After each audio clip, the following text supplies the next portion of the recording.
Hi guys dan selamat kembali ke Studio Sembang bersama saya Amy. In the studio this week, we have someone that I am really excited to talk to. I read about you all the time in the news and sekarang she's here with us today. It's Siti Kasim. Thank you so much for coming. Thank you for inviting me. Hello everyone. Thank you meluangkan masa bersama kami. Yeah. I have read so much about Euwyn. So when I heard that this episode was happening, I was super excited. So if you're ready, Yes, I'm ready. straight into the deep end. Our Yes, first question is, sure. how was your childhood? Oh, my childhood. I have fond memories of my childhood. I shall say that, I have, of course, as a child, I've been disciplined by my parents, Yeah. especially my mother. She was the disciplinarian. But only memories I have are all very fond, very happy memories with my parents, with my siblings, with my friends, in my school. It's just happy memories. I have a brilliant childhood. Yeah. That's awesome. I think something that stands out to me, young, I notice in like every time I read about you, you're always very outspoken and very courageous in the things that you stand up for. And I think that's kind of like macam tak apa yang kita biasa nampak daripada, people that grow up in Asia were usually a little bit more quiet, a little bit more timid. Yes. Yeah. I was told that this is not the first time people say that to me. Yeah. But you see, I put it down to my parents, the way they nurtured me. They never told me to shut up. They never told me that, oh, you cannot say this. You cannot say that, you cannot do this. You cannot do that.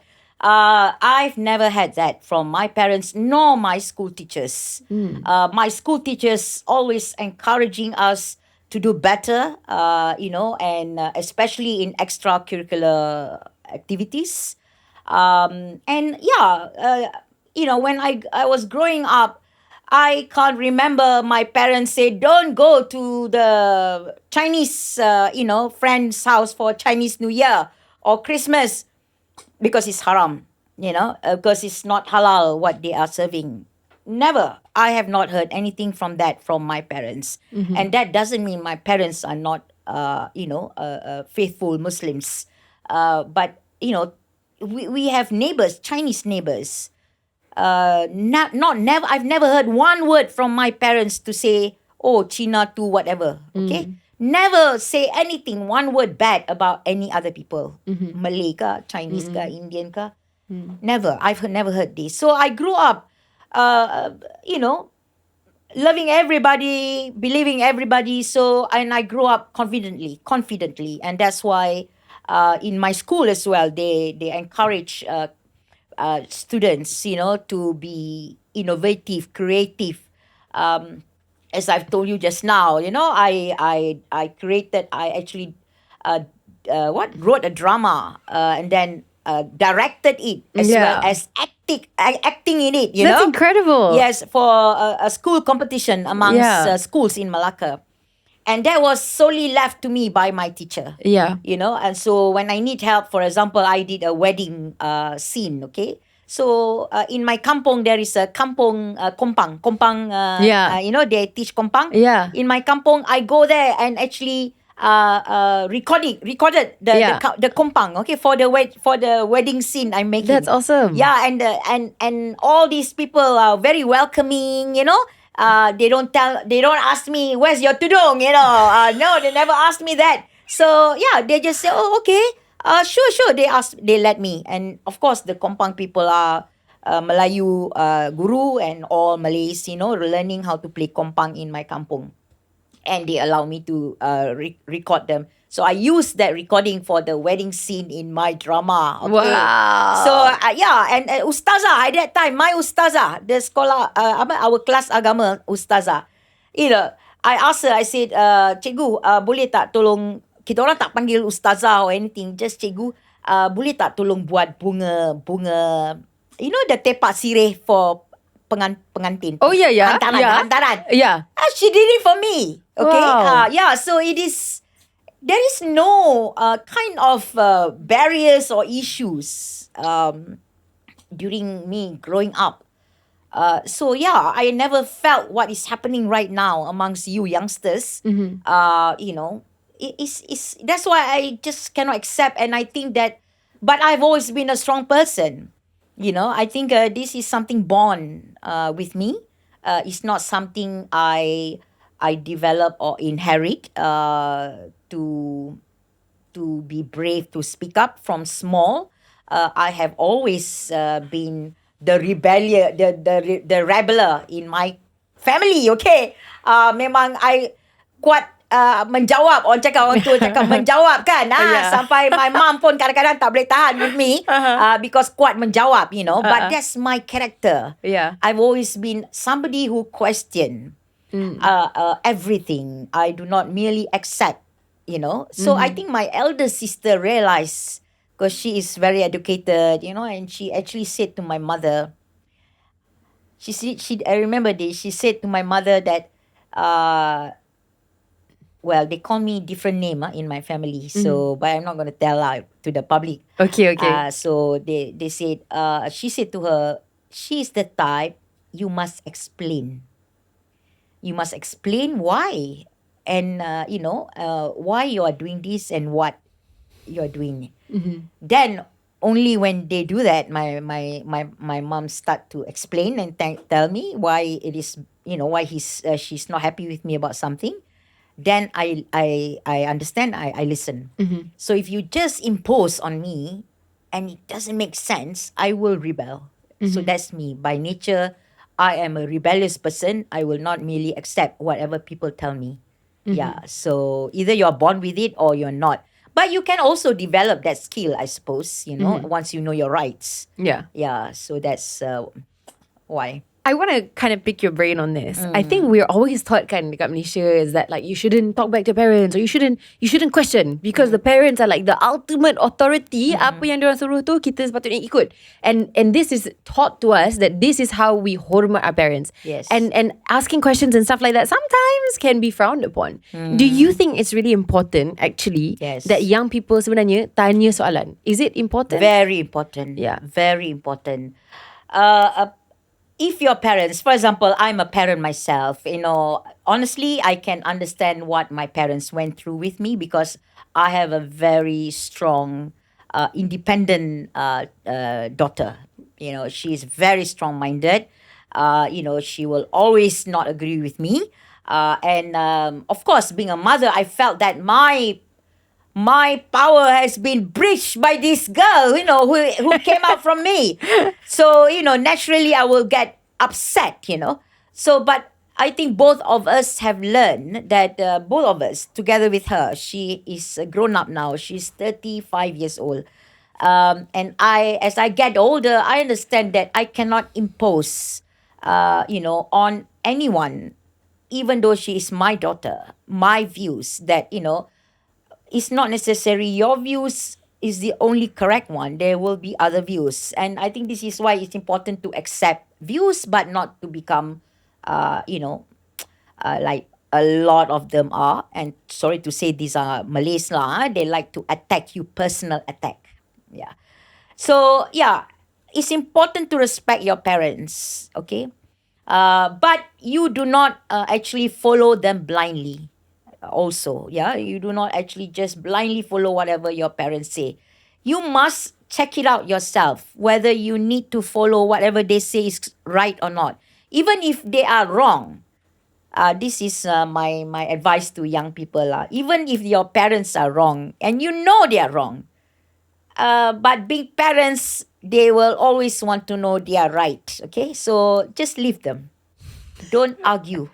Yeah. Don't fight back, Parents will be parents. They always think they know better. They know more than you. But my advice to youngsters who still have parents. My parents unfortunately passed away many years ago. I wish I still have them. But yeah, to those people who still have parents, even if you don't agree, do not say anything. Just listen. Listen and keep quiet. They are not with you 24/7, You don't have to make them more angry and more upset. You only have one set of parents. This is so important to make your parents happy. I always tell people, you only have one set. Don't make them unhappy. Even though you're not happy listening to them, forget it. When you're adult, you don't live with them anymore. You have your own lives. But when you're with them, just ikut aja lah. Ikut aja. It's okay. No, there's no harm being nice to your parents. Yeah. Sometimes when we are young, we tend to take for granted the amount of time we have with when the you people get we love. older, then you miss your parents. Yeah, of you course. wish like me. I wish I have the chance to show my thank to them for being great parents. Of But course. I was living abroad, and when I came back, they are no longer here. So that was one of my regrets, not being able to give back to them what they have done to me when I was growing up. So yes, whilst you have parents, respect your parents. This is not because of religion or anything. This is, as a human being, is very simple. Make your parents happy. That's all. They don't live, as long as you. In the natural way of life, they will go first. So even if you marah macam mana pun, you keep it, because, they just whatever they say to you, you may think it is not, you are not happy about it, but they always meant well for you. That's all. So I just listen to them and just hanggukkan aja lah. Just like my brothers, my brothers are very clever in taking the heart of my parents. Oh. Yeah, they're very good, because there's some personal things before. Despite that, my brother always respect my parents. Walaupun my parents, halau dia, he still comes back. He still, datang to see my parents. But, and eventually, it became okay. Because hati dia dah lembut, Yeah, so this is the thing. Kalau kita tunjuk, hormat pada ibu bapa kita, it will never go wrong lah. Because at the end of the day, they want the best for you. Although their reasons are, to be honest, I agree. My parents at that time was like, doesn't make sense, why they have certain rules or whatever. Certain things about my brother. But, my brother did nothing wrong. But then, there you go. My brothers showed to me how to tackle parents. So, I thank them for showing to me that no matter how wrong your parents, just dengar aja, biarkan aja, because it doesn't really affect their lives. Yeah. And I think it's interesting in life how, like, once, you're a daughter of someone, now you are also a mom. And I think your life in and of itself has so many ups and downs, and I'm sure loads. adversities. I wanted to ask you, right, because we always like to prepare, like, betul-betul for whoever is coming on the show, and we did extensive research. And the earliest thing that we managed to find about you was that you pursued your degree in law at the age of 30. And the first thing I thought is, like, 30 is that's how old I am now. And I, by the way, do not have a degree, but I didn't even finish my A-levels. So I resonated so much with your story because I always thought, like, mungkin satu hari nanti akan ada rezeki for me to study again. Yes. And I was amazed to read that you got your degree. You started going after it at 30. Can I ask, like, how this How it all happened? started. Yeah, and what made you decide that at 30 you're like, no, I am going to go and get my degree, and this is not going to stop me? Okay, long story, okay? I wasn't an academic student, meaning that, I played a lot. I do a lot of extracurricular things in my schools. I remember my geography teacher, Mrs. Tan, told me, Siti, if you don't stop this, you will fail your SPM. Okay, my SPM is very different than yours nowadays. Not easy to get A's, like here, nowadays you get 10 A's or, multiple A's. No. My time was very difficult. So, if you get third grade, okay, we have grading in my system. We have grade 1, grade 2, grade 3. Yes. If you have third grade, you can do nothing, basically. So I was not really into studying so much. So I didn't do so well in my SPM, okay? But I knew I'm not stupid. So I did what I can at that time. I actually studied diploma in secretarial science. Okay? Very interesting, my life story actually. So I did diploma in secretarial science in ITM at that time. It's not, now it's university, right? At that time, it's only an institute. So I did that. And you know where they sent me? I was in Dungun, Terengganu. Okay. The tempat jin bertendang, but beautiful place. Dungun, Terengganu, beautiful with our campus by the sea and all that is wonderful. But anyway, so I was in the middle of doing my diploma in secretarial science. And I have a good friend, same age, same class. I was in science class at that time. So she's also. So, but this friend of mine, her family is much more educated. Her parents are teachers. My parents orang kampung only, okay? So occasionally during holidays we visit each other. So I went to visit her house one day. I think I've told this story one time before, but I will repeat it here. What actually pushed me to do better for myself? So I actually went to her house, and then her father, her late father, I think now, actually asked me in a very condescending way, okay, "Hey Siti, kau belajar apa?" Asking me, So I told him, secretarial science. At that time, my friend was studying A-level, not A-level, STPM, to go for law, okay? So I think she was in first year law at that time.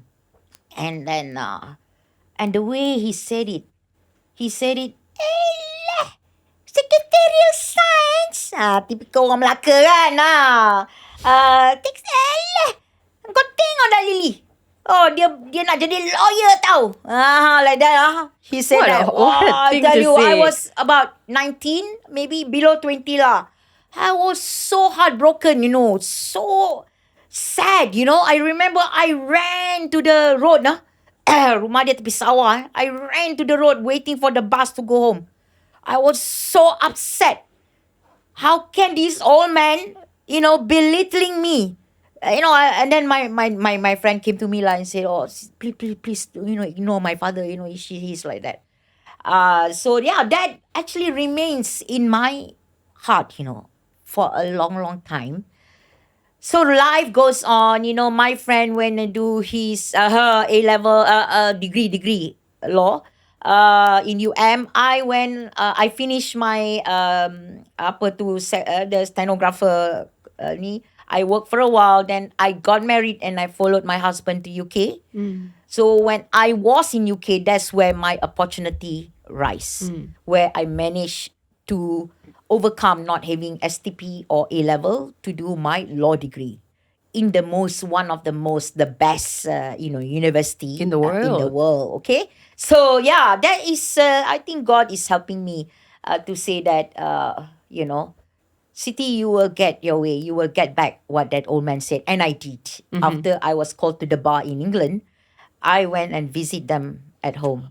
And then what happened? Yep. And then he asked me, and I said, yes, I am a qualified lawyer from England and Wales. Yeah. So that, God is great. Wow. I managed what to a give story. it. Yeah, it is. I have a lot of stories. But there you go. So to the youngsters, don't ever think that you did not do well during your SPM. You think that that's the end of you. No. As I said, if you are not stupid, you can actually do something of your life. I did my law degree at the age of 30. I got my law degree 33.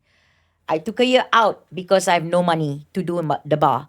So, but with the help of my parents and sisters, I managed to pay the bar school when I was 35 years old. So I was called to the bar in England and Wales when I was 35 years old. Wow. Yeah, and it's not easy to get called to the bar there. It's really not easy. difficult. Yeah, it's so don't ever think you are nothing or nobody. Don't ever let anyone tells you that. Yeah. Because all in yourself. It's all within yourself. Yeah. So never. In my class, when I was doing the law degree, the oldest person in my class at that time was 60 years old. Yep. Goes to show lah kan? Yes. Never stop Wow. learning. Yeah. And it is so good to be a lawyer. If you are trained as a lawyer, you look from a different lens. I remember this was told by my lecturer in UK about the law lecturer. He did say that when you are trained as a lawyer, you will look at things differently, which is so true. So true. That's why I look at things very differently from others. Yeah, and I'm glad, I'm qualified. But a lot of these are common sense, if people use their brain once in a while, a lot of them are just pure common sense. Yeah. But of course, some people say, oh, you cannot use akal when you talk about religion, when you talk about things, tak boleh guna akal. Oh my God, the first thing God says, use your akal. Yep, that's what God says. Yeah.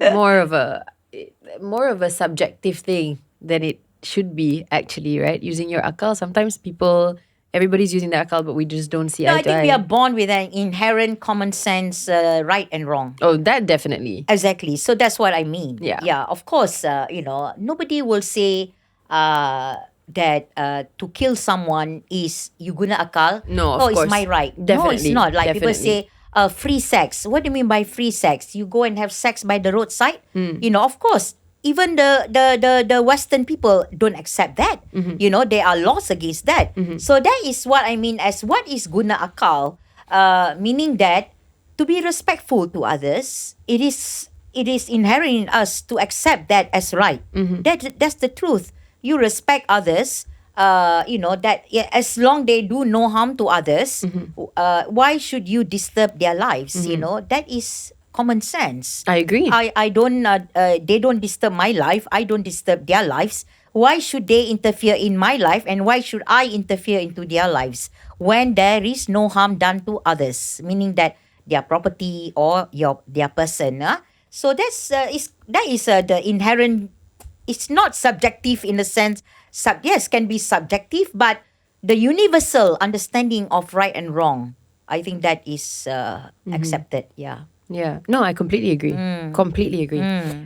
So you've done this incredible thing of getting your degree. Walaupun lambat, you still got it. And then you managed to come back and be like, you see, I did it. But why, actually, the question is, why did you not choose to continue practicing in the UK? Why come back and contribute to Malaysia and Long be here? story. I always Okay, believe. perfect. I love it. I always believe there is, everything that happens to you, there is a reason. For sure. Okay. So when I got married and went to UK with my ex-husband, it wasn't planned for me to be in the UK, but somehow or other I end up in the UK with him. So I work while he's studying. And that's how it begins, my life there with him. And then he got a job and I got a job. We managed to get a permanent residence situation, permanent resident status. So that's how I started, to actually understand how it works in the UK. So I work and you see, I studied the secretarial science, right? So I have this typing skill, a very good typing skill. And I managed to get a job in UK in a government office, a semi-government office, using that skill, the typing skill. So I became a word processing operator in that school curriculum for assessment council. And that's how I got a job. And from that job, I got the chance paid by my employer to do an access course to law. They encourage everybody, the staff, whoever wants to better themselves, they will pay for the access course, whatever subject. As long you want, this is how that's so-called comfy country, okay? They encourage their staff to improve, better themselves. So I said, okay, I want to do law and I don't have STP, I don't have A-level. So how do I do it? I take the access course and they paid for my access course. And I remember my daughter was still, breastfeeding at that time, when I took that exam. She was crying outside. I can remember her crying. Her daddy was holding her, and I was taking my exam in the evening. The things that you do because you can do it. You want to do it. So this is how I managed to do my law degree with the excess costs provided for by the British government, paid for by my employer. Of course, it's actually British government as well. I was a permanent resident. I pay tax, so I'm entitled to get the benefits. And that's one thing about them. You are legal, you are entitled to all the rights and all the benefits that their citizens get. Okay, this is how it is over there. And this is what you call a cafe country. No, they are more Islamic, okay? So, And so I did my law degree there, and then I work. You see, once I took the barrister line, meaning that not the solicitor. They are two. They are Streams, not. They are not the same like Malaysia fuse. Yeah. They have a barrister which goes to court. The other one is not going to court. Yes. So I took the barrister because I want to be in court. But you have to remember, as a foreign student, because I still hold Malaysian passport, you cannot work as a barrister. You have to sign a form. You cannot work as a barrister there so that you don't compete with the locals. Yes. So there is a form you need to sign in order to not to apply to work as a barrister there. In perpetuity, forever. No. Only after you finish and then but you see, because I'm a permanent resident, but I still have to sign at that time, so I signed. But then after I finished my bar school, somehow or other, unfortunately, my marriage went down. The drain and all that. So I stayed on. My ex-husband came back. I stayed on with my daughter. So that's where I did a conversion course where I can practice in England. Mm-hmm. So at that time, to get a job as a barrister is not easy. Very competitive. Yes, very, very competitive. But that's the thing. But I work in solicitor's firm. And after that, I work as legal advisor in an insurance company. Mm-hmm. So I was quite comfortable. Yeah. I have a home of my own. I bought a little house and everything. And then somehow I met another person who said, hey, let's go and live in Malaysia. That's how I end up coming back to Malaysia. I see. Honestly, I have no intention of coming back. My life was good. I have a good job. I have a house of my own, but you never know where your life takes you. You meet a person and this person say, oh, let's go back to live in Malaysia, because if we bring back pounds, we are going to be financially advantaged. Much more well off. Yeah. At that time, the exchange rate was what, 1 pound to 7 ringgit. Yeah, I remember this time. My God, mahal. That time was the time I came back. Yeah. So we actually lived quite nicely with the pounds we brought back. Yeah. But somehow or other, as I say, life has, I really believe God charts my way in a certain way, and my marriage didn't last long. The only reason I married to him is to bring me back here, So I'm back here. Then I started to be more, sort of sensitive towards what's going around me, especially the orang Asli and all that. I started off with that. Then I discovered there are a lot of things wrong in Malaysia. And that's how I end up being in Malaysia and doing what I'm doing right now. Because I really love my country. I really love Malaysians. And I know we can do so much better if only this country is being managed by the right people. Yeah. Mm-hmm. And this is why I'm doing what I'm doing. Yeah. And now you've become really somebody who is such an advocate for so many different marginalized groups and things like that.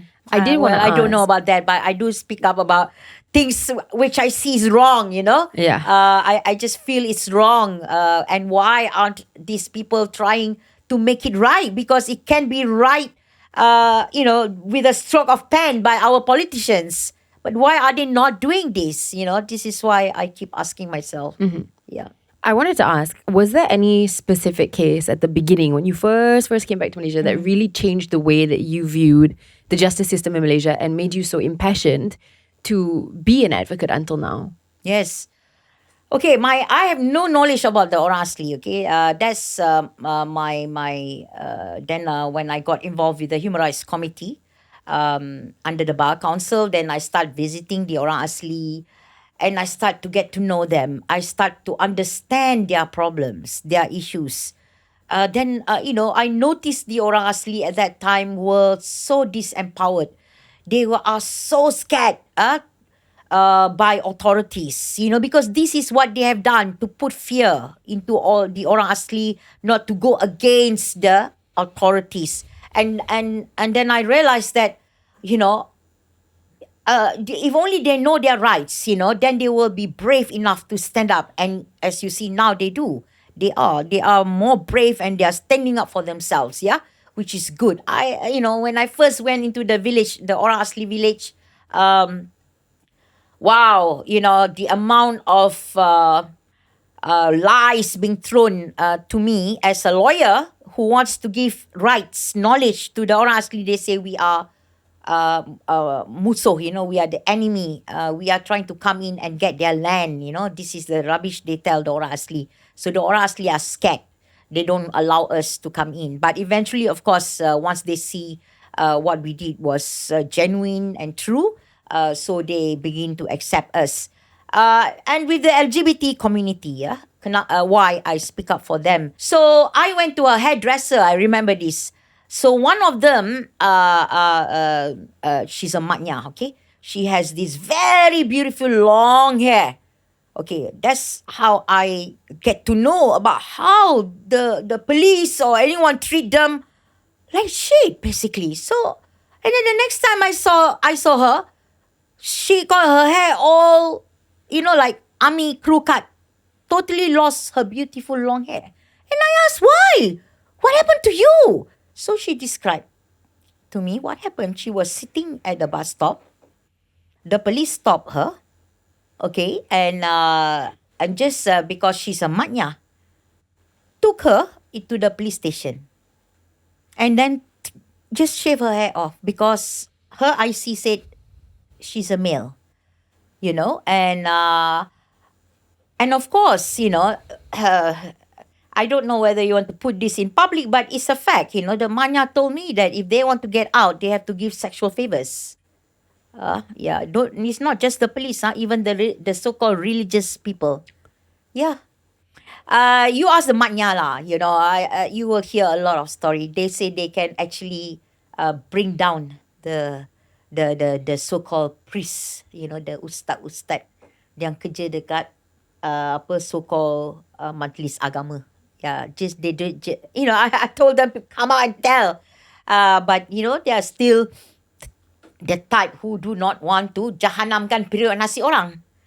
Yeah, but the amount of horrible things done to them. So that it was my first introduction to how they treat maknya. And I find it so appalling.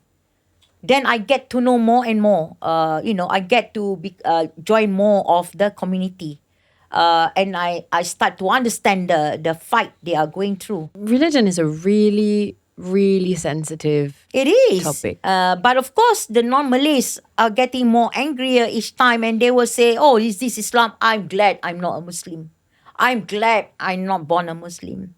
But yeah, do you blame them? Because you have not shown any good example as a Muslim. If you show good example as a Muslim, that you are accepting of people, whoever they are, then people will be more attracted to Islam. They will understand Islam better. But right now, all around the world hate Islam. Why is that? We have to ask ourselves. This is, I always have this question which I know people say, Siti, you cannot fight them, because this is Islam. No, this is not Islam. I know my Islam. If I don't know my Islam, I won't dare to talk about it. Okay, I dare to talk about it because I know what they're doing is not Islamic. It is against Islam. But yeah, people say, oh, look at you, you're not even covered. They say, just because I'm not covered, so that doesn't mean that I'm stupid. not to know about my religion. Yeah, this is, I'm very passionate about this. To not merely accept whatever the so-called authorities, religious or not, say to us. We have a law in this country. Our federal constitution is very clear on that. Each time, for example, the orang asli, each time we bring matters to court, the orang asli, time and time again, the court confirm they have the right to their ancestral land. Okay, so with some remarks lately to say there is no such thing as tanah adat untuk orang asli, ya. With due respect, over and over again in court have recognized that they do have tanah adat. That's a fact and that's the law. So no matter what, I am thankful so far our judiciary have been really great in upholding our rights and our constitution. Yeah. Of course, there are some things that we are not happy about, but as a whole, our judiciary can still be trusted. So I hope it may continue to do so. So those are the places where we really need them to be mostly apolitical. Yes. So they can do their job. Apolitical, independent, meaning they judge not based on their political inclination or based on their religious belief. You are a judge, you must judge based on the law that we have, okay? Not based on your religious inclination or your political belief. We do have, some judges that a lot of us talk about, but we have a lot of good judges. Like, we have the best CJ that wasn't extended, her stay as Chief Justice, Tengku Maimun. She was so good. Why is it her tenancy was not extended? Why? Well, this is the thing. This is because that power lies with the government. It shouldn't be, this is the problem we have. I really dislike the interference of government in our judiciary, in our judiciary system, the AG or the judges, our MACC, any kind of enforcement agencies. Government should not have any power to interfere or appoint. Brings me to my next question quite nicely, actually. How far does the court of public opinion influence the legality that happens in Malaysia? Because from my understanding, just on a very basic level, regardless of what we all believe, right? If the majority of the country believes a certain thing, that's going to influence the passing of legislation or the passing of bills that now enforce those beliefs legally. So how does that work from your perspective as somebody who actually, is a lawyer? Government that set policies and laws and the judiciary shouldn't be influenced by public opinions, okay? They should do what is right and what is wrong. They know it's wrong, don't do it. They know it's right. As I said, we are born with inherent understanding of what is right and wrong. For example, during Tengku Maimun time, I do believe they were not influenced by so-called the noise out there. For example, they were accused of going against Islam when they were doing cases with regards to cases like Nick Elin that challenges the Sharia provision in Kelantan, where the Kelantan enactments in the Sharia are actually encroaching into the federal laws, which is you can't do, okay? But the certain quarters, some people in this country, including some lawyers, manipulated the facts and make it an issue of religion. When it's not. It is about administration of the law. Okay, nothing to do with religion. But of course, they even accuse the judges as anti-Islam. Oh, you have no idea at that time. But, until the judges, which is very rare, they have to make it clear this is not about Islam. This is about the administration of the so-called laws set down by men, in Kelantan, whether they are going against our federal constitution, in which they are. So, they have to defend themselves. They have to say it's nothing to do about Islam. But thank God, they stood by and they go according to the law. They are not affected by the threats, by the vilification of the ignorant Malays out here who vilify them online and everything. Our politicians are the people who use religion as their political tool. This is my problem with our politicians now, especially the Malay politicians. They keep on using religion as their political tool. It's all intertwined. Yeah, so it is important for us to understand the difference between your faith and God and how a country should be managed. I say reject any politician who will use religion as their political tool. Reject them. There will be a lot of changes, a lot of people coming in, I'm sure. Yeah, so forget about these people who have baggages, like they've been in power for so long. Try new faces, new blood. As I've said, you taruh lembu pun, I vote lembu daripada mangkuk-mangkuk ni semua ni. That's why I said, I will. Yeah, at least the lembu have not shown who they are. So this is my advice to the young people. Don't think you don't want to get involved, that it doesn't concern you. It will concern you. It will, yeah. Right. Which brings me to my next line of questioning also. I think it requires a certain amount of spine and bravery to openly question when you are the minority. And I think this is the reason I was so interested to talk to you as well. Yes. Because I think your positioning and how public you are about your positioning must have cost you so much. Oh, a lot. Yes, of course. As you all know, the biggest one is the bomb under my car, right? I do believe that's because I've been so vocal to shut me up, Until now, there is no resolution to it. They still haven't found out who are the perpetrators or who is the perpetrator. But yeah, the thing is like this, okay?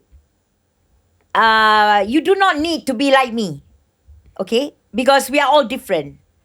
But you do have a voice. But because I'm a lawyer, I know where my line is, So, yeah, I know a lot of people being arrested because they say something, And, some of them say stupid things. You shouldn't say stupid things on social media. But on the other hand, it is not wrong to actually say your opinion. Even if you are scared to say anything, a lot of people wants to be anonymous, not to say anything on social media. Actually, that's the best thing. Don't say anything. Okay, but people forget that every citizen in this country, they have power in their hand. Every 5 years, you have power in your hand to vote or to vote out people who do not perform. We are more concerned about our economy, our GDP, how much money we have in our bank, how much money we get paid per month, These are the things that concern us. So if they don't deliver, kick them out. So use that power. Every 5 years, kick out, your adun or your MP that only see you every election time. But don't serve your area for anything, nothing. They only come and see you when election time comes. You think the money they give you, 50 ringgit, 100 ringgit can last long? No. I was in the Netherlands for 3 months. So they give me a stipend of a few hundred euros per month. And you know what I can get with 50 euro in a supermarket there? What can you get 50 ringgit here? Of course, they will say, oh, you cannot because, that is euro. That is, hello, if let's say I earn 1,000 ringgit a month lah, kan? And somebody earn 1,000 euro a month there. They go to a supermarket. I go to a supermarket here. What do I get with a 50 ringgit? And what do they get with their 50 euro in their supermarket? A lot with 50 euro there. Here, 50 euro. Halo, beras satu kampit aja dah berapa? Okay. You nak beli ikan, nak beli lauk semua, 50 ringgit gets you nothing. But 50 euro there, you know, dia punya telur, harga dia satu apa tu yang 12 biji tu. Only 1 euro 20 maybe. You can get telur. 1 ringgit 20 sen dekat sini. No way. Satu yang 12 biji tu. That's what I mean. The cost of living there is so much cheaper than here. But our gaji tak naik. You know what I mean? Okay. You kata you marah polis corrupted. Yeah? You bayangkan the apa prebet dapat gaji starting 1,500. Boleh survive 1,500 per month. Can you survive 1,500? They should be paid. You know, in Singapore, how much they pay lah? 600 and 6,000 sing, you know, their salary for police. And that's how you want to avoid corruption. You pay them well. Enough for them to live. But if you don't, you're opening up the door to corruption. They need money. So, tu yang jadi corruption tu.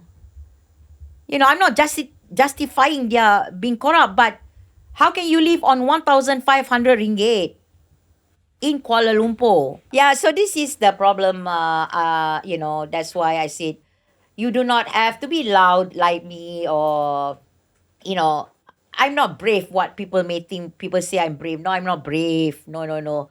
I just feel I need to say things. And because I'm a lawyer, I'm a bit more careful. I know my line.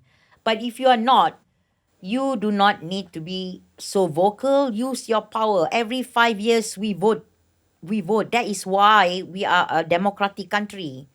Vote out all of these people who just sit nicely in their, you know, takhta, you know, every month get salary. You know, your adun also. You know, your adun is state, MP is parliament. The adun also is a big culprit. You know, don't just blame your MP. Your adun also is a problem. Your state election. So every person you elect, you must elect someone who feel responsible for you as a rakyat punya well-being. Yeah, so don't be afraid. Do not need to be so loud or talk about things you do not understand. Use your power. Because as I said, Tuhan dah bagi kan. Tuhan dah bagi akal. Tuhan dah bagi akal dah. Saya rasa orang Melayu pun setuju bahawa mereka menyampah dengan orang-orang politik yang asyik-asyik makan korupsi. They don't like it either. Do you ever feel like you're misunderstood? That's the interesting part of it. My Malay friends, they understand where I'm coming from. They know exactly what I'm saying because they're of the same mind. The non-Muslims who don't even know me, they catch me very fast. They know exactly what I'm saying. But the Malays somehow, either they purposely do not want to understand me or get what I'm saying, and they purposely twist it. Somehow or other, they don't get me, you know. Yeah. How much do you think that this is attributed to the fact that you are a very assertive, very confident woman? Yeah. I'm a woman, number one. They don't like that. Okay? Somehow I don't cover my hair. That's already a no-no to them. Yeah. So whatever I said, it goes above their head, you know, because they can't compute what I'm saying. For example, my recent posting about the punishment for sellers who sell to Muslims who will eat immediately after buying the food. It's so ridiculous to me. And to me, it's un-Islamic. Okay, I've already explained a lot in the thread why I think it's un-Islamic. But, you know, how can the seller knows this person is a Muslim or not? right? How can the seller knows that this person is going to eat immediately after he or she bought the food? It's ridiculous. But the non-Muslims can see my point. Maybe not from the religious perspective, but common sense. But a lot of the Malays, of course, not all Malays, some Malays understood where I'm coming from. They talk about, it is the right of the government to control us. Wow, seriously? A lot of them lah. Of course, they start to personal attack me because they don't understand the posting. My posting it may connect you as well. You may buy food, and then you go eat in your car or something, and then tak pasal-pasal yang penjual pun kena. Padahal penjual tak tahu pun you nak makan dalam kereta ke, you nak makan kat mana. Why you penalize the penjual? I mean, it's crazy. Because kalau kena kat aku, memang aku lawan lah. Yeah, but how many people like me? That's the thing. I really wish people will know that they do have rights. But, the problem is they come running after me. I can't save the world. You got to save yourself. Seriously. You have no idea how many people come to me asking me to save them, to help them. I can't, So this is, I want people to be empowered themselves, and if you feel that you can't help yourself, at least choose someone in power that will fight for you, What I mean is your adun, your MP and all that. Because they have money to help you. Yeah, they get money to help you.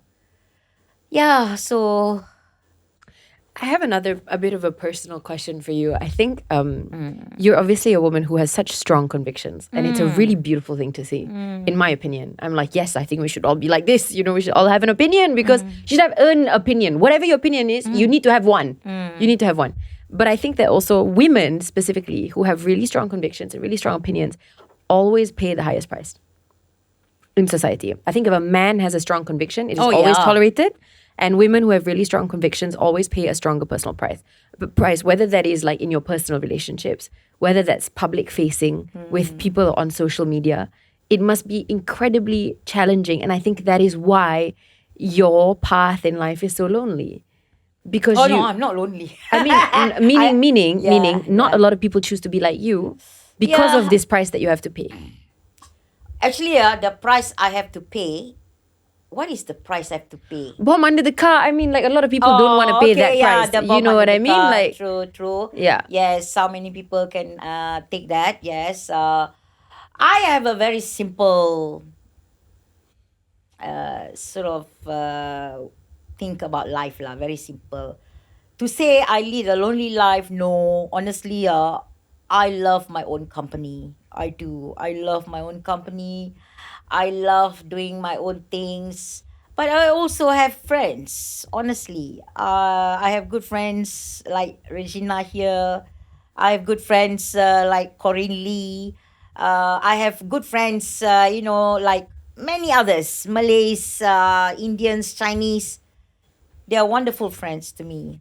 But I think those who know me, they actually know I'm a very solitary person. And I think you can become strong by not taking it personally. Yeah, like people call me fat, ugly, mak lampe, all kinds of things. Okay, I don't mind they want to call me that, Call me, go ahead. Because I'm very confident about myself. Okay, I may not be pretty. I will never be a beauty queen. But I'm happy. I have 5 fingers, 2 hands, 2 legs.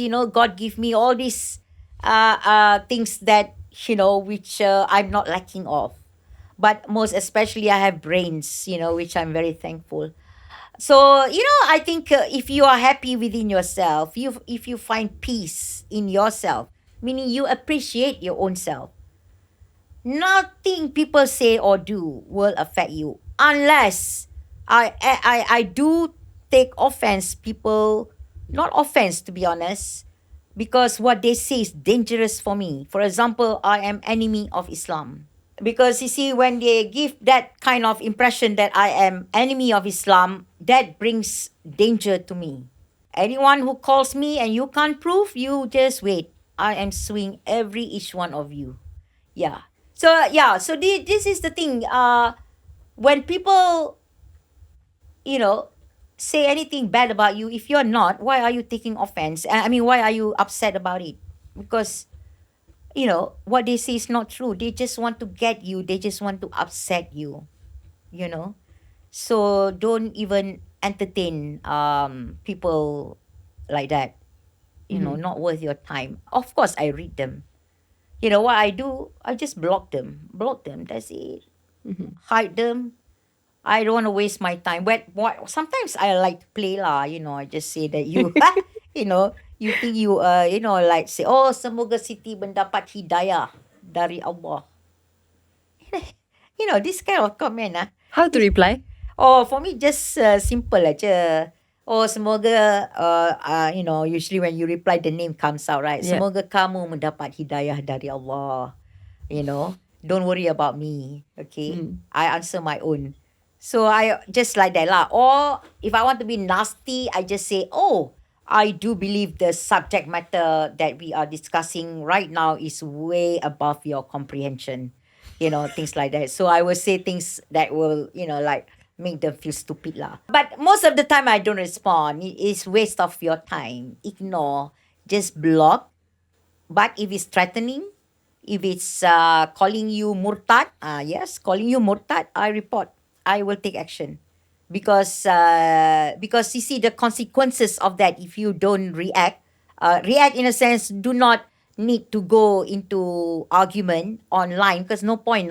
Arguing online is a waste of time. Just take action. Yeah. When you, for example, take legal action, do you represent yourself? No, I can't. Not allowed. Oh. But I am lucky in a way. I have lawyer friends. So when I take matters to court, okay, I don't take it easily. I will look at it and I see and discuss with my friends, do I have a case to sue? So that's when I will tell them, okay, I can pay a little bit about the cost, but I can't pay you legal fees. I have no money, I said. But if we win, we share lah. That's a really crazy thing to say about anybody publicly. Yeah. That's just think about it for a second, right? Yeah, because I tell you, I got a long list. Yes, I'm not giving face anymore. Anyone who calls me without justification, please be prepared. This is a lot that you've had to put up with, and I know. I mean, from what you have said, and I really respect it, how confident you are because you know exactly who you are, and these people cannot affect you. No. Have you always been this way? Like, where did you learn to be so resilient? Because I think if I was in your position, honestly, I would have had several mental breakdowns. I would have cried. I would have run away to a different country. Maybe, actually, I don't know. The psychiatrist that I saw, I went to see her in Netherlands, actually. She's in Netherlands. She's based in Amsterdam. I went to see her because people say I should go and see her. Because I was having PTSD a little bit, looking under my car all the time, worrying about. And that's completely understandable. Yeah. So she did say that she said, how do you cope with a bomb under your car? She even can't comprehend how I actually cope with it. I said, I don't try to cope with it. It happens. What can I do? And I also accept everyone will die. And that's the thing. I'm not afraid to die. If I die, I die. Everybody dies, I mean, so what? Choy lah. Yeah, I know, but we all will die, right? So it's at the end of the day, if you believe in qada and qadar, God has already written for you your story, So that's why I'm not so afraid of what's next, to be honest. I just live day by day, and hopefully I have enough money, more money to travel the world. That's all I'm thinking about, but in the meantime, I will try and make my time useful to empower people, to give knowledge to people that don't think you are nobody or think that you are stupid because you are not a lawyer, because you are not educated. You don't need to be that because God gave us brain. the brain is a wonderful thing. Even scientists cannot actually figure it out yet. Yeah. So we are born with this understanding what is right and wrong. Yeah. So use that. Use that. God asks us to use that. Very simple only. Is it right to persecute someone who does no harm to others? Of course your brain say, no, it's not right. Apa dia buat? Dia tak buat apa pun. For example, I explain to one Grab driver. Sebab dia dengar cerita macam I ni anti-Islam. So, kenapa yang I tak boleh setuju dengan RUU 355? Increment of punishment in the Sharia court. So, sekarang ni dia nak bagi kuasa kepada syariah, mahkamah syariah untuk menaikkan the hukuman daripada 3 tahun penjara kepada 30 tahun penjara. Daripada RM5,000 denda kepada RM100,000 denda. Daripada 6 sebatan yang sekarang kita ada kepada 100 sebatan.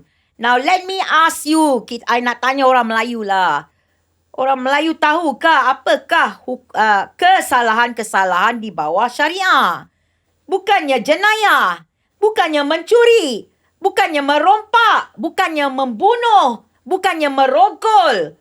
Kesalahan apa? Kamu tak pergi sembahyang Jumaat 3 kali di qaryah kamu. Kamu tidak membayar zakat. Kamu tak puasa. Kamu tak sembahyang. Semuanya adalah kononnya sins, dosa. Tidak ada mangsa. Okay. Orang-orang Melayu tidak tahu apakah peruntukan yang ada di bawah syariah punya enactment. You bacalah sebenarnya. Okay, so dia nak kenakan orang Melayu. Daripada tak puasa, kau kena 30 tahun penjara. Tak bayar zakat, kau tak pergi semayang, kau kena RM100,000 denda.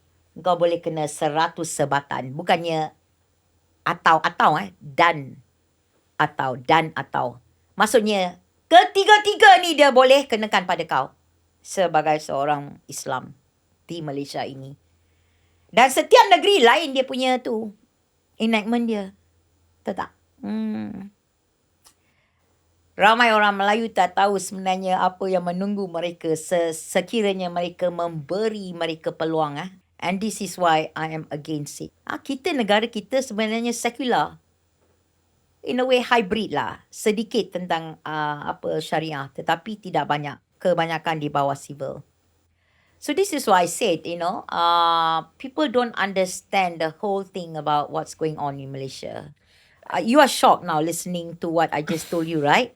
Because you don't know that is happening. It's crazy. So people don't know many things, and this is why you want to be apolitical. Fine, you can be, but you must know what's going on. What is coming for us? How to be me? You cannot be me because we are all different. Yeah, we are all different. But you can be yourself. Be yourself. You can be yourself. If you think that you are not a public person, you don't have to be a public person. You can just do your little own way. For example, you go vote, right? Every 5 years you go vote. Yes. Use that power that you have in your hand. You may think, it's only one. No.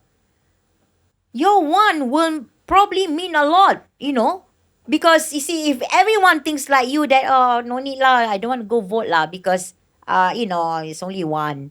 It's not going to affect the result. No, it will. If everybody thinks like you, then our country will not progress.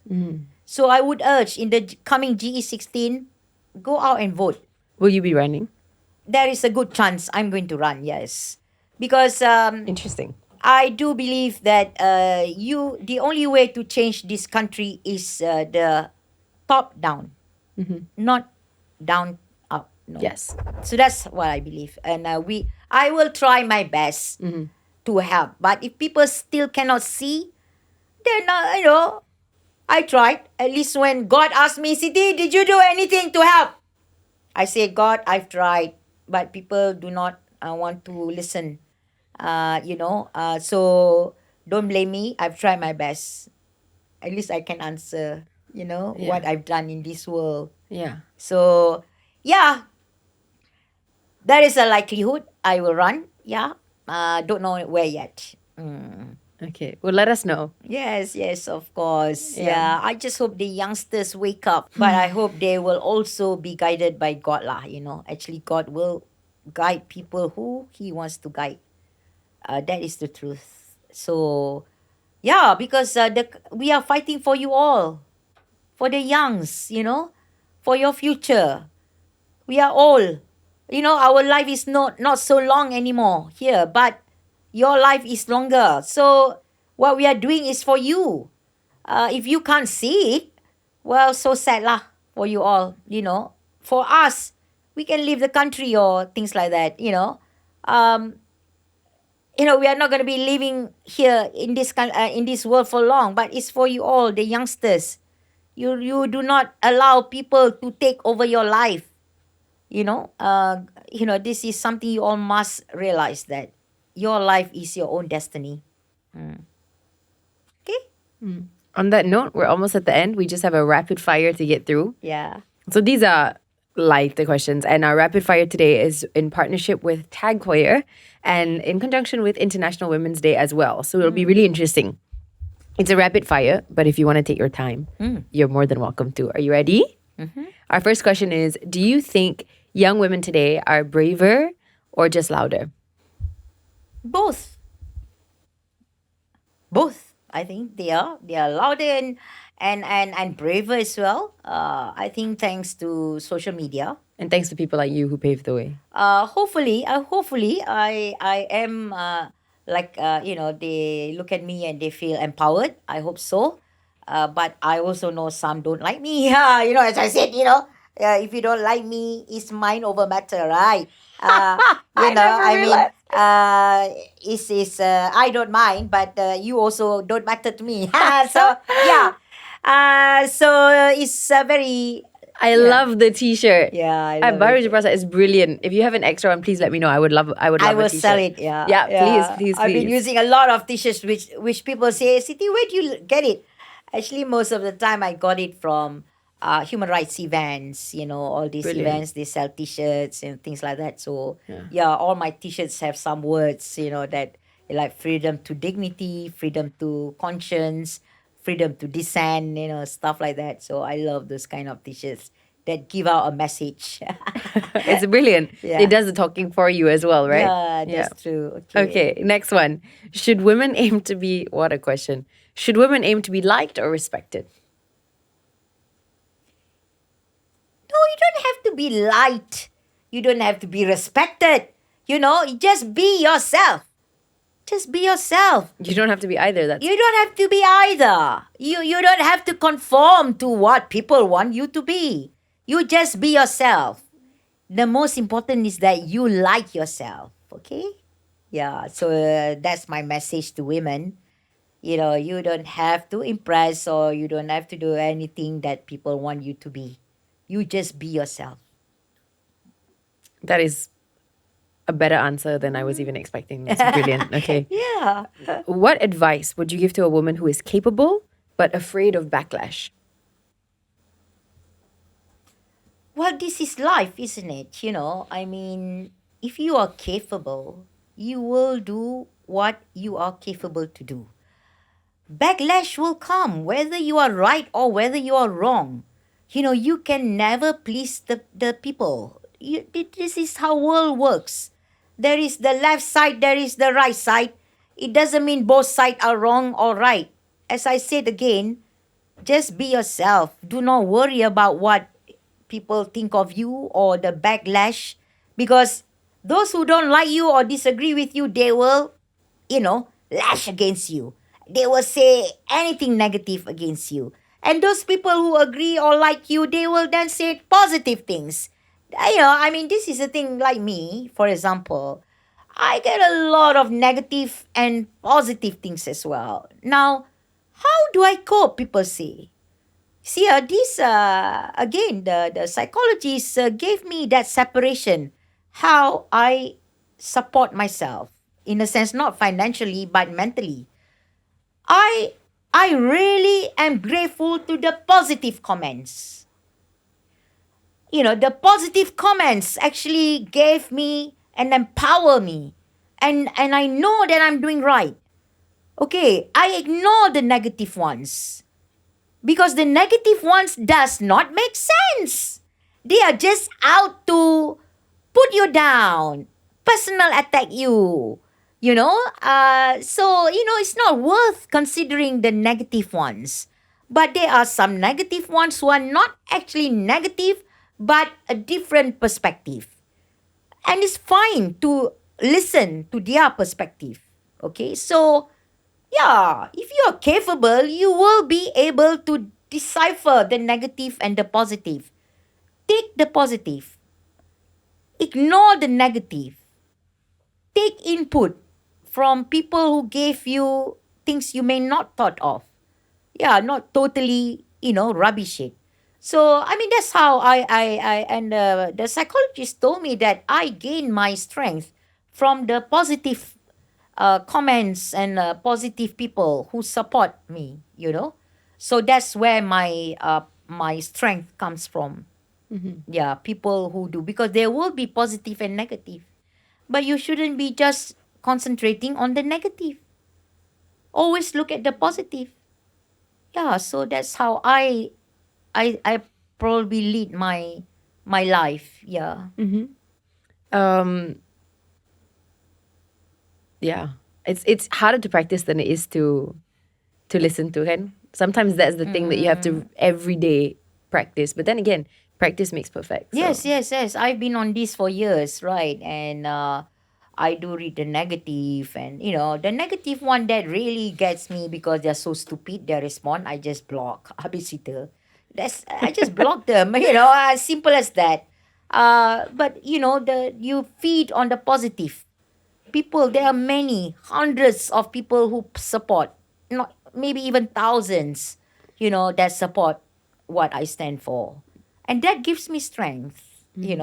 Of course there are negative ones, but as I said, I try not to feed on it. I try not to even read them, because why burden yourself with negativity? Fair enough. Next one. What is your spicy food tolerance level from 1 to 10? Oh my God, I used to be able to tolerate spicy food a lot. But now, as I get older, I become intolerant to spicy food, unfortunately. So it's dropped? No, I can eat a little bit, but I'll be crying my eyes out loud. I will be bawling my eyes out because I'll be teary because of the spiciness. Of course. Yeah, but I love spicy food. I know. It's part of Malaysia, like part of being Malaysian. Especially I orang Melaka mah. Orang Melaka my kan kuat God. makan pedas. Yeah. So My gosh. But I still eat them. Despite crying, I still eat them. Yeah. Okay. What does an off day look like for you?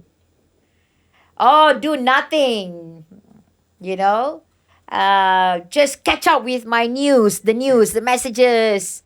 I love watching law and crime documentaries. Really? What's your favorite show to watch? 48 Hours on YouTube. Oh my gosh. On YouTube. I know about this show lah. Yeah, 48 Hours. I love it. Because, there's so many crime shows nowadays, talking about how they solve. And then another one is forensic. That's why whenever Malaysian, have some issues about... Yeah. I say, why can't they just follow these people, the forensic search, how they solve the problem, the murder, and all that. Yeah, it's one of my favorite. I like to watch them. And also watching properties in Italy. That was a jump. Yes. I love the medieval properties in Italy. Like 1,000, 2,000 years old. The castles. 100 years old. Yeah. Their walls is like 1 meter thick. And they have a dungeon and all that. I just love it. I just love it. I wish I can have a home in Italy. Yeah. And Italy is very cheap. Very cheap. Do you know that? Is it? Yeah. Oh. With 20,000 euro, which is our money, how much? Well, 80,000? Yeah. You can get a house. Okay, you a couldn't nice do that house, a here lah. medieval house. Wow. I'm not joking. With a dungeon. Yes. Wow. Oh my God. This is what I mean. People think Western countries expensive, but Italy is cheap. Seriously, if I have money, I would want to live in Italy. Not just the weather is nice, beautiful scenery, wonderful food, house, like a fortress. Wonderful. I Yeah. love it. Yeah.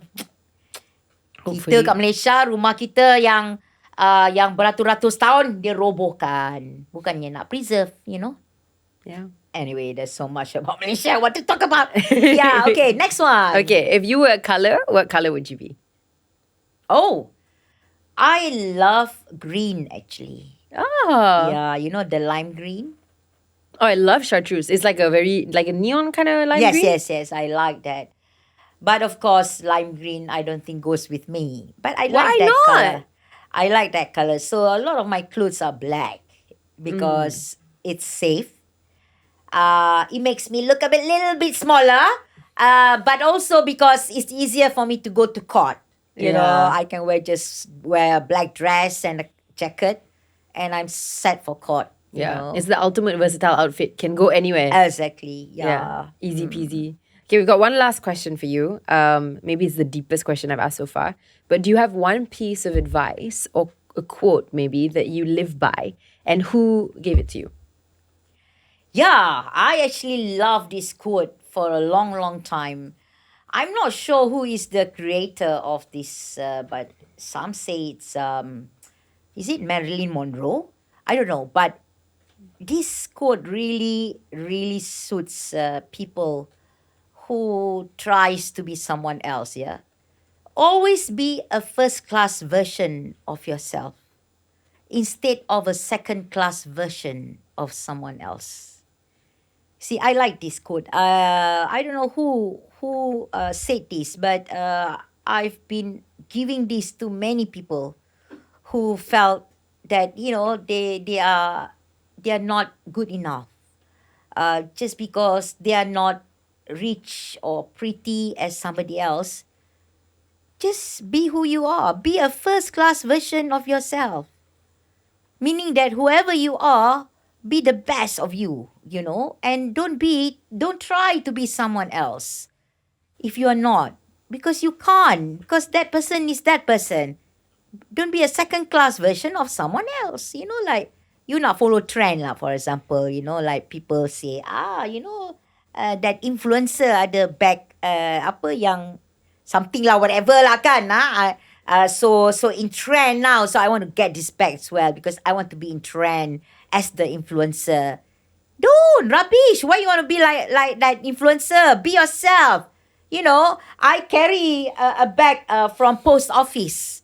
That bag was given to me as a gift by my friend. It's I think a post office punya special day or something. She gave me as a gift, and I love that bag, I mean, it's just a canvas bag with my name on it. Okay, and then the post office punya logo, kan? I love it, I mean, that's what I like, So you just be who you are. Don't try to be someone else. Yeah, like people always worshipping celebrity, like celebrity, they worship celebrity. Don't, they make money out of you, okay? So, just be yourself. Yeah. Be proud of who you are. That's my advice to everybody. Not just young people, but everybody. Yeah. Okay. On that note, do you have any message for everyone that's watching at home? Oh, at home. Okay, I thought the one in the room. Yeah. Yeah, so for people at home, I hope you will be listening to what I've said throughout the interview. If anything positive you feel you can take, do take. If you don't think disagree with me, fine, no problem. But what's most important, you must remember, is to actually use your akal. your brain. That's very important. Don't listen to anyone or any Dick and Harry just because they have a title, just because they have a position. Yeah, no. You see, you're your own person. Okay. So use your brain and understand that everybody in Malaysia has equal rights under the law. Okay. Thank you so much for spending time with us today. Yes. And kepada anda semua di rumah, we hope you guys enjoyed this episode, and we'll see you again next week, same time, same place. Okay, Bye.